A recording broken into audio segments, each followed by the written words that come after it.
Have you ever wished you could just opt out of emotions, like unsubscribe from the whole system? Yeah, same. But here's the thing. No one tells us growing up that emotions aren't random. They're not optional. And they're definitely not personal attacks from the universe. Your emotions actually have jobs. Real, evolutionary, highly functional jobs. And most of us were never taught what those jobs are. So instead of honoring our emotions and let it do its job, we treat our emotional life like a chaotic mess we're supposed to avoid, ignore, or push down until further notice. In today's episode, we begin a series that seeks to break down the truth about emotions, one emotion at a time, what they're designed to do, why they show up when they do, what they're trying to communicate, and why your life gets a whole lot easier when you stop treating your emotions like misbehaving toddlers and start treating them like the revered messengers that they are. Welcome to Deliver Us from Feelings and Bad Relationships Too, the podcast where psychology gets real, emotions make sense, and relationships feel a little less like a bad carnival ride. I'm your host, Rita, a cognitive behavior therapist and trauma recovery specialist, helping you navigate emotional chaos, unhealthy behaviors, and the wild world of relationships with clarity, humor, and real-world tools you can actually use. So grab a glass of water, take a deep breath, and roll up your sleeves, because we're about to dive in. In my career as a psychotherapist, I've come to a pretty surprising conclusion.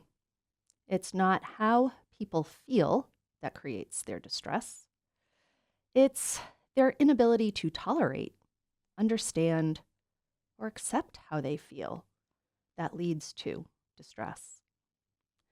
Instead of a delicate internal dance, most people are in what feels like a perpetual wrestling match with their emotions and losing spectacularly. The emotion shows up. They try to pin it to the mat. It slips out. They panic. The struggle intensifies. The harder they feel something, the harder they fight it. It's exhausting. And it's defeating. And for my logical thinkers, my live-in-their-head folks, they often treat emotions like another problem to analyze, dissect, fix, or reboot, as if emotions are a math equation to solve or a frozen computer program where you can just turn yourself off and on again. Or my favorite, like a soccer ball that they can drop kick into oblivion and pray never returns. So when people can't fight off their emotions, when they can't be delivered from them like they're some sort of evil monstrosity or demonic possession, well, they end up feeling discouraged, defective, or convinced something is inherently wrong with them. Sound familiar? If so, please hear me clearly. There is nothing wrong with you. What you're experiencing is part of the human condition. Emotions are confusing. They're intense. They're sensory. They show up uninvited. And, here's the kicker, nobody really teaches us how to work with them. We're born knowing nothing. Think about that. Little babies, they are born knowing nothing. They know how to cry and pee and poop. They have reflexes. So wherever you are in your life today, everything that you can do, every word you can speak, every thought that you have learned. You have accumulated knowledge and skills and behavior over time. And sometimes you might forget and then relearn. Every day, you learn. Sometimes through direct instruction, maybe sometimes by accident, sometimes through trial and error. But emotions, internal experiences, yeah, we don't really get any true instruction on those. And think about it. If you buy a TV, a car, a blender, even Christmas lights, they come with an instruction manual. Christmas lights! I just bought some the other day. And in the box was a tiny little piece of paper that told me how to use them. You plug them in, they light up. And yet somehow they require this little insert. Meanwhile, you, with the most complex nervous system on the planet, show up when you're born with no manual, no guide, no welcome to your brain. Here's how to use it pamphlet. Ironic, right? The most complex system, the most complex wiring system on the planet, the human brain, and there's no manual. So if you've been trying to solve your emotions like algebra or talk your way out of them like a speeding ticket, my friend, you are not alone, not even close. Millions of people struggle in the exact same way. And often the people you look at and think, wow, they have it all figured out. What the heck is wrong with me? Well, let me tell you something. Those same people come to therapy and they say the exact same thing about you or someone else. I'm not joking. I have a great story about this, but I'll save it for the end of the episode so I don't get distracted and go off on one of my tangents and start talking about something completely different. I will come back to it. So yes, if you hear yourself in anything I just described, you are truly not the only one, and there is nothing wrong with you. Now, I understand that it feels like something is wrong with you. Those feelings are real. I get that. I have them too. But your interpretation of them, well, that's where things get a little bit tricky. Your difficulty understanding emotions, coping with them, or making sense of their cryptic internal messages is not a personal failure. It's not a character flaw. It's not evidence that you're broken. It's simply a lack of instruction, a gap in learning, a shortage of know-how, nothing more. Just like, I don't know, not knowing how to swim or fly a plane or bake a souffle doesn't mean you're defective. It just means you haven't learned it. Maybe you don't want to. It just means nobody's taught you yet.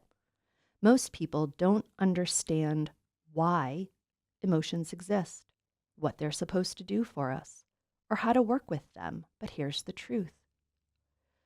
You were born to have emotions, born to feel them, born to experience the entire spectrum, even the uncomfortable ones. And you are absolutely allowed to dislike some of them. Most people do. There's a reason many of our emotions feel uncomfortable.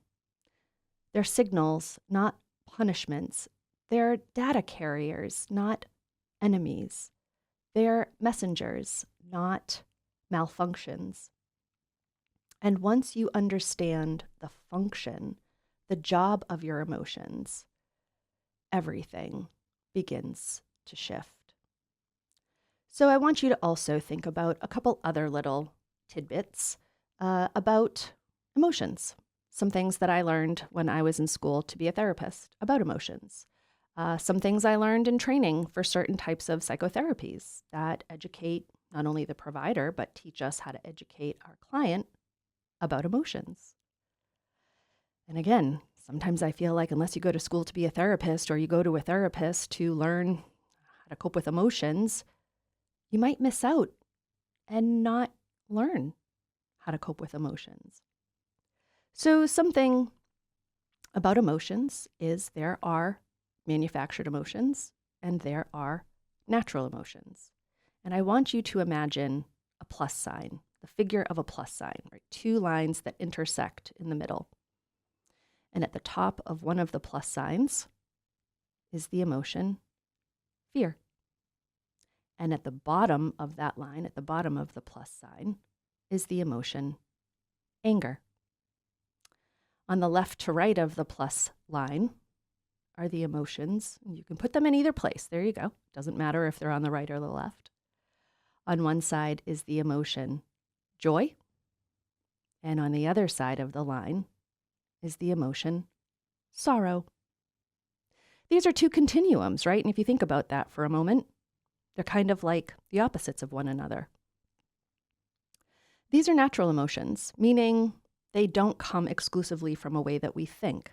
Last week's episode talked about the relationship between emotions and thoughts and emotions, and how they affect one another and influence one another. If you're thinking angry thoughts, you will feel angry feelings. And if you're feeling angry feelings, you're likely having angry thoughts. But here is something about emotions that most people don't know. That you can have natural emotions, meaning those four emotions can come from experience, as well as from thought. All the rest of the emotions that you have are manufactured, meaning they come exclusively from how you think. And here's two emotions that many people struggle with: shame and guilt. And here are the thoughts that they are attached to. Sometimes you might not know that you're having the thought, but I'll tell you it's in there somewhere, even if it's at the back of your mind instead of the front. Shame is born from the thought, I'm bad. That juicy word, bad. Oh, we're going to learn about that word later in other episodes and how it wreaks havoc on us humans, especially emotionally. And guilt comes from the thought, I did something bad. They're two separate emotions, two separate thoughts. Both have the word, that juicy word, bad. And those emotions are very similar. And oftentimes, when a person feels one emotion, guilt, they may also feel shame. These tend to be two of the most problematic, most difficult emotions that people can feel. But I'm going to tell you, they have a function. They have a job, even if you want to fire the emotion from the job. And I wouldn't blame you because they don't feel very good. I know that. But there is a purpose for that feeling, and it is to get your attention. That's all. It is to get your attention. If you're feeling emotion, it does not mean that there is something wrong. Maybe if you're feeling fear, it's signaling that there's potential danger. But remember, your emotion is there to do a job, and you want to help it do its job by dancing with it, not wrestling with it. Easier said than done. I know that. But that's what this podcast is here to help you do, to understand right now. And we will, again, learning isn't in one episode, one day, one moment, but a continuous journey. And we will talk about this, again, not just today. But emotions are there to help you. Emotions have a job to do. Remember last week we talked about the washing machine? This week's a different analogy. I'll have more. Any way that I can help people learn and understand. And analogies can be a way that helps us do that. The other emotion, fear, the absence of control, the extreme experience of vulnerability, is probably the other emotion that we struggle with the most. And one of the therapies that is my favorite therapy to help people overcome challenges and learn how to cope with their emotions is a therapy called acceptance and commitment therapy. Its acronym is a lot easier to say, ACT. And when people see it in written context, they see it as ACT therapy, and it has nothing to do with acting. That's an acronym that stands for acceptance and commitment therapy. And one of my favorite tools that therapy teaches people to do is something called diffusion. And you can diffuse from your thoughts, you can diffuse from your emotions, you can diffuse from feelings and other sensory processes or compulsions and urges. And one of the most common introductory diffusion exercises is for thoughts called floating leaves on a moving stream. You could probably find 25 YouTube videos of it. I have one out there myself that will give you practice. Now, diffusion doesn't mean you make an emotion or a thought disappear like magic trick, but it does help you cope with it, tolerate it, and as the title of the therapy suggests, accept it. So remember, it's not just how you feel, but how you think about how you feel. If you tell yourself you shouldn't feel how your emotions feel or try to solve your emotions away, you will make yourself feel worse.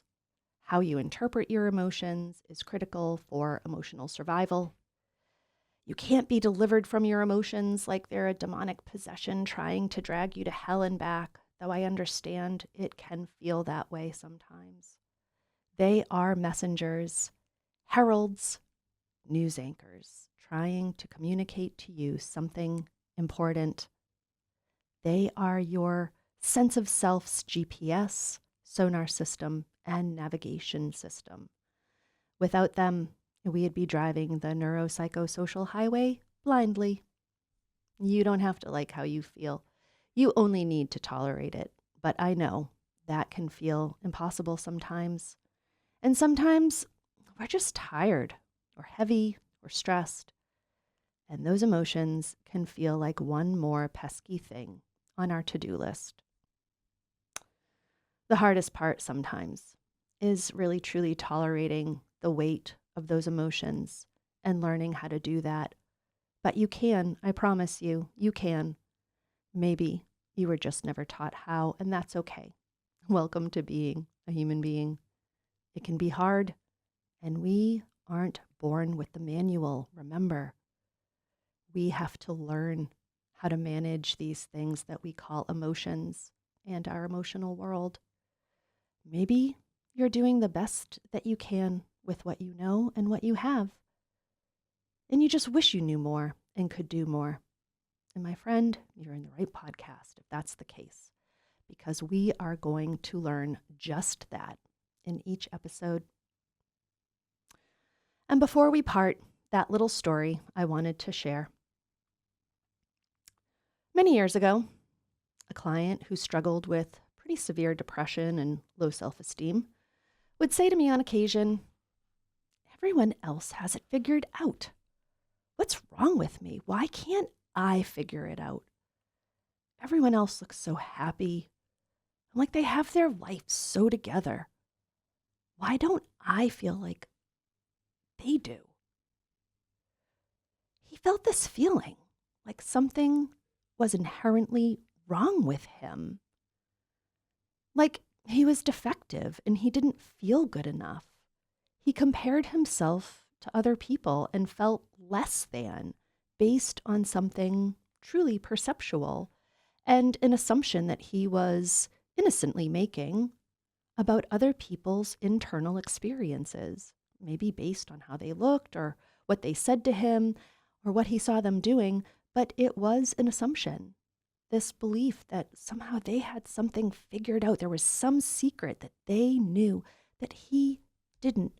And more than that, that assumption, that belief made him feel incredibly poorly about himself.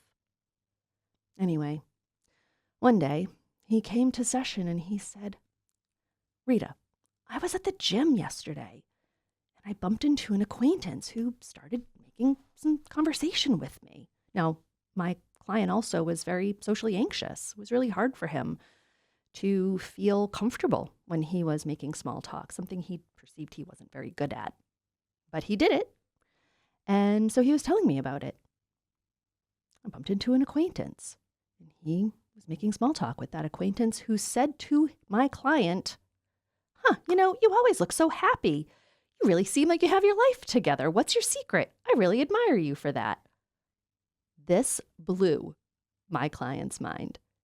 He came to his therapy session and said, "Rita, how can this person think this of me? I don't have it figured out. I don't feel happy at all." Ironic, right? It was such a valuable lesson, this perception, right, that maybe other people have something figured out based on a way we see them. Again, who knows what it is? Something they say, a way they behave, a look on their face, a way they dress, a way they hold themselves. I'm not sure. Could be many different things. And it's subjective. What our brain perceives can be different person to person. So what I might see when I look at somebody might be something very different than what you see when you look at somebody. And our brains are different. So the way I interpret somebody's facial expression or the way they're dressed or what they say may be very different from how you interpret that. And again, neither of us is wrong. It's just different. Well, it really blew his mind. He really couldn't understand how somebody could see him that way. because he didn't see himself that way. So we just don't know what other people are feeling, do we?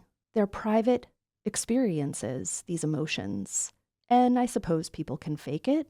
Or another truth is while we may feel one way one moment, emotions are temporary. That's right. They are our neurons firing. They are molecules bouncing around in our brain and in our tissues.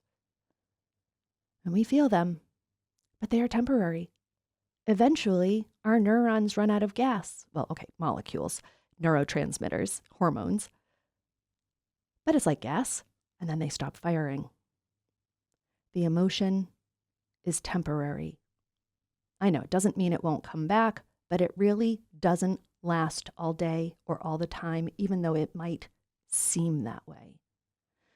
Maybe it seems that way because we focus on it all the time, or we're in that perpetual wrestling match, trying to pin it to the ground, defeat it, eliminate it, make it disappear. And the more we try to do that, the longer that emotion is going to last. And typically, the more intense we're going to start to feel it. Remember, it has a job to do. And we need to let it do its job. In fact, we can help it do its job by dancing with it instead of wrestling with it. So while we may feel poorly overall, it's important to remind ourselves that those individual emotions that we may feel are temporary. And sometimes there's a shift, like maybe when we go to the gym and we bump into an unexpected old friend. I think, if I remember correctly, for my client, it might have been someone he went to high school with that he bumped into at the gym. And he was like, wow, look at you. Hey, you look great. Looks like you're doing wonderful. My client just didn't feel that way. That was the dissonance. There wasn't a match between the way this person was observing and reporting back to my client, the way he perceived them, and the way my client felt about himself. It's different. And so these emotions, right, sometimes we do feel like we're trying to wrestle them. They are defeating us. We don't know how to make them go away. And that is because we're just not allowing them to do their job because we lack that owner's manual. Nobody's ever really taught us the purpose, the function of an emotion. And we misunderstand and we think we're supposed to solve it, eliminate it, vanquish it, not dance with it. And sometimes people may have that shift where there's an overwhelming, maybe an underlying depression, sadness, maybe somebody's grieving, maybe somebody had some sort of change in their life and it's making them feel a little off. But maybe for a moment we forget because something unexpected happens or something joyful happens. Remember that plus and those emotions that can be kind of opposites of one another. You know, you might spontaneously see a sunset and go, oh, that makes me feel kind of happy for a moment, or something pleasant. Other times it might be something that you hear. I don't know, when I'm outside and I hear children's laughter and play, I don't know, there's something nostalgic and happy about that. So sometimes there can be just this kind of spontaneous shift in how we feel. And maybe somebody catches us in that moment and they make an inference, like, oh, this person's happy, or they're doing really well. And again, what does that mean for us, doing really well? Does that have anything to do with us emotionally? Does that have more to do with us behaviorally? I don't know. That will be a great conversation for another episode. So, again, I think it's important to remember that, sounds weird to say it, but suffering is functional. Many of our emotions really are designed to be unpleasant, and that is not to make you annoyed or make you feel like there's something wrong with you, but truly, the job of that emotion is to get your attention and cause you to take action so that you learn, that you adapt and survive. That's its function. So, while we might not like that, it is our reality. And the good news is there's something that you can do about it. You can learn. Even though when we're born, the manual on how to operate our nervous system and emotional experiences doesn't come with us, we can create it. There is information out there, and it's a lot of good information. I was raised by the I'll give you something to cry about if you don't stop crying method, which I don't encourage. But that was kind of a way that we were taught to cope with emotion, kind of be strong, be tough, will it away. Nowadays, there's a lot more education for youth on how to cope, that emotions are healthy, that it's healthy to talk about them and to feel them. But sometimes what's lacking is the know-how on how to do that. And while nowadays schools and even many workplaces are using a lot of emotional awareness education and teaching things like mindfulness and mindful meditation, oftentimes it isn't until therapy or a good self-help book or maybe a podcast or a YouTube show or video that we really learn the skills, the know-how, the what to do, how to work through those emotions. And honestly, what each emotion is designed to do for us, the function of it. And while it might feel like its function is to be a nuisance, drive us crazy, make us feel like we're in that perpetual wrestling match, the truth is, it really is there to help us learn, to overcome, to survive. And while that sounds like a, typical youth video game, there are those other really wonderful emotions that we can feel too. We don't want to forget about them.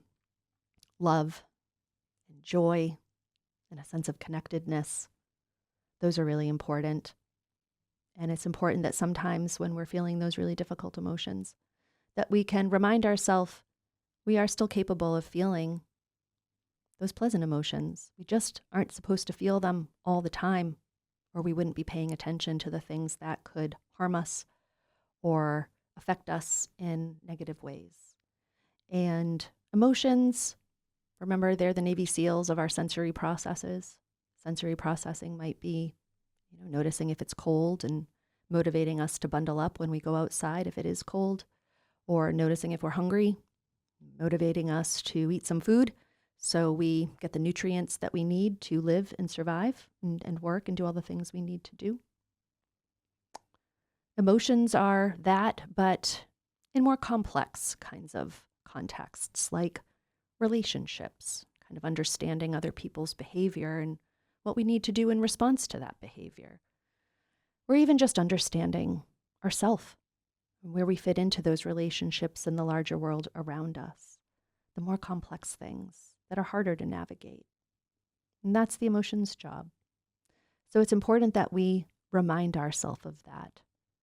That's some of the interventions that we teach in therapy. This is the psychoeducation part of it, learning what they mean and what to do with them. And I'm going to encourage you to stop wrestling with your emotion and try to dance with it instead. And yeah, I get it. Maybe you hate dancing, and that's okay.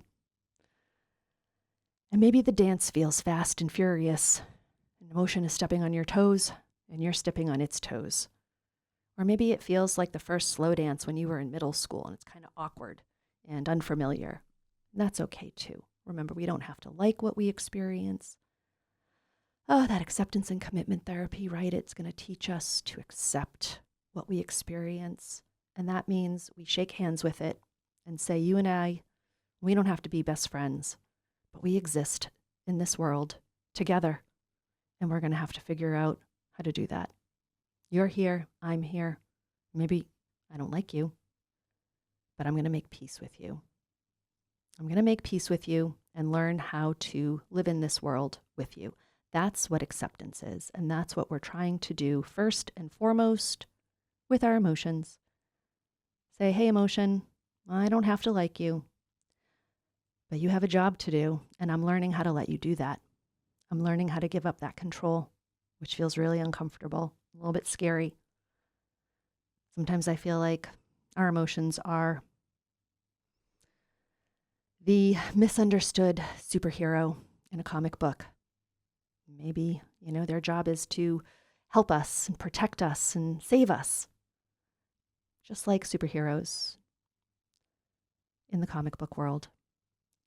But just like the superheroes in the comic book world, sometimes after they save humanity, they save the city or the community or the individual, there's a mess, or maybe the superhero looks a little scary, or maybe there's just something else about that superhero that makes people feel a little uncomfortable. Again, maybe it's an appearance, something that happens afterwards. And that's kind of how your emotions can be, I think. So if you feel a little different or flawed, or like there's something wrong with you because it seems like everyone else has it all figured out, just remember my client and his story, which is a common story, I think, for all of us. We make assumptions, we overanalyze, we struggle with emotional experience and life's challenges. And it's our own personal journey. It's only ours to cope with, but that doesn't mean we're alone. We are in this together, and we can shift our thinking, cope with our emotions, and seek support and understanding from others who likely will identify with our experience and say, yeah, sometimes I feel that way too. Thanks for joining me on Deliver Us from Feelings and Bad Relationships Too. If today's episode gave you something to think about, helped you feel a little more human and know you're not the only one, or made relationships seem a little less scary or confusing, make sure to follow the show so you don't miss what's next. Have a question about how to be human, topics or problems you'd like me to discuss in an episode, send it to duf2abr2@gmail.com. That's duf2abr2@gmail.com. Also, if you enjoyed this episode, please support this podcast by hitting like and telling your friends and family, anyone else you think could benefit from it, about it. I'm on a mission to help everyone feel better by better understanding how they feel and empowering them with the know-how on what to do. Until next time, please take care of your mind, honor your feelings, and remember, a healthy relationship with another starts with a healthy relationship with yourself. Bye for now.